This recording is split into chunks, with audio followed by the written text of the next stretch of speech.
What's going on YouTube? It's A-Trout11 back here with another video. We're going to continue with some things that I want to see change for MLB The Show 22, and today's topic is gameplay. There could be a lot of heat to this video, so before I get started into this, I'm going to say that first and foremost, MLB The Show series is the best baseball game on the market, hands down. The things I'll be talking about today are things that, in my opinion, can enhance the gameplay experience, and others might see it differently, but so this is your chance on this video to be commenting things that you want to see for next year, if you agree with me or disagree with me, and what you just want to see. So hit that like button and bell icon so you know every time I post one of these videos, and if you're new here, a sub to the channel will be greatly appreciated. So let's get into the video. So I'm going to load up an event game here, and the first thing I want to talk about today is hitting. We've had this perfect system in the game for a couple years now, and I think it's very good, but what I want to see is a more defined barrel on the bat. We had the Pci, which is supposed to represent the barrel, but the way balls are hit sometimes, it doesn't accurately represent that in my opinion. So if we treat this like real-life baseball, where the center dot of the Pci is just the barrel of the bat, it might create a game where skill can have the advantage even more. And I've heard the argument that all perfect hits should be hits, or all perfect hits should be home runs, but that just doesn't happen in real baseball.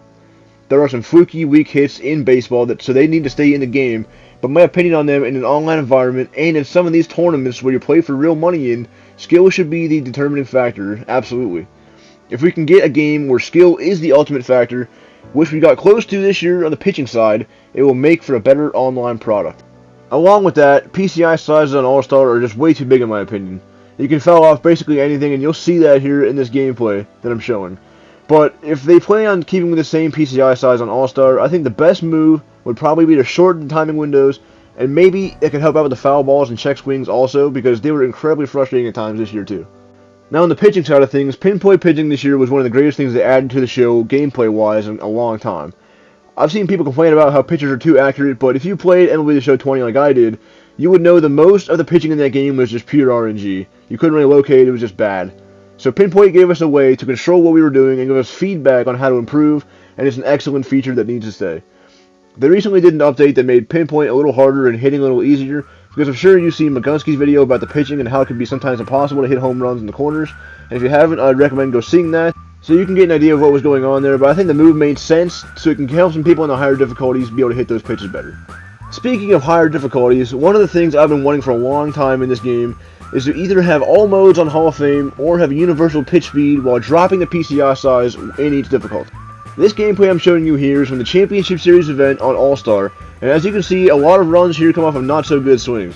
There were a lot of foul balls that I cut out of this game, and like a lot of games on All-Star, this was pretty high scoring, especially for it being a 3-inning quick count game.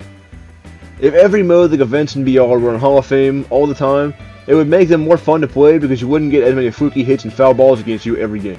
My biggest problem with All-Star also is that fastballs just aren't even fastballs. You could be throwing 102 on All-Star to a player who isn't even particularly good at the game, and he'll find a way to be not be fooled by it. He'll be fouling it off, he'll be hitting it, because pitch speeds are just too low for this kind of a competitive setting. For ranked seasons, I would love to see them up each difficulty from what it is now. The divisions on All-Star could be bumped to Hall of Fame, and then those divisions on Hall of Fame could be bumped to Legend, because then the truly best players can make World Series instead of having to fight on All-Star and Hall of Same every time to try to just squeak into 900 and be done. Playing in the wildcard division is absolutely awful sometimes because good players will be sneaking around there on All-Star, and there could be a ton of runs being scored no matter what pitcher you're using. But this year they made a really good change that I enjoyed. They made the higher divisional team, so if you had somebody who was like 705 and 695, the team with the higher difficulty would play on that difficulty at Hall of Fame. And that made things nice because if you're in the 700 to 800 range, you would absolutely know every time what difficulty you're playing on. And I think that should be the same for all of that. And if we had a wider range of Hall of Fame, then we would know almost every game until we got to World Series what our difficulty would be. Overall, I would give the hitting in this game about a 7.5 out of 10 because of the check swings and Pci size.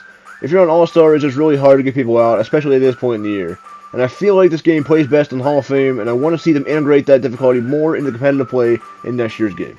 I would rate the pitching in this game about a 9 out of 10 because Pinpoint changed the whole dynamic of defense, and pitching actually mattered again this year, where it didn't really so much last year.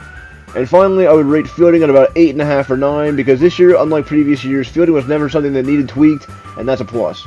You might be seeing my outfielders run around and miss a lot of stuff in this gameplay, but I promise you, it really isn't that bad most of the time. So there you have it, guys. My thoughts on what I want to see change the gameplay next year and what was working in the game this year. Leave your thoughts in the comment section below. Let me know what you liked about gameplay, what you disliked about gameplay, and let me know how you feel about the difficulties and the size of the Pci for next year, and if they need change or not. Next week we'll be back here talking about what the content team did right and what they can maybe do to be improved throughout the game cycle. So hit the subscribe button, hit the notification bell on the way out so you don't miss that one, and I hope you all have a great rest of your day. Peace out.